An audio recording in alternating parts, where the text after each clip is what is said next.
তো এই যে দেখতে পাচ্ছ রাজকুমার ইটটাকে বোর পারলো, তারপরে এই যে বিছানাটা ঠিক করলো, টিন ঠিক করলো, এখন হচ্ছে বসে আরাম খাচ্ছে। ইস, রাতে বৃষ্টি হচ্ছে আর ওর চোখের ঘুম হারিয়ে গেছে। এই বৃষ্টি পড়বে বৃষ্টি পড়বে।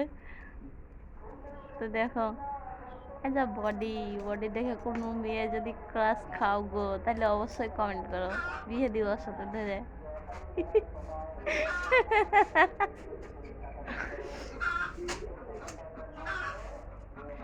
হাই দেখো বিছানাটা এতক্ষণ ঠিক করছিল, কারণ আমার শরীরটা অনেকটাই খারাপ হয়ে দেখো সন্ধ্যার দিকে।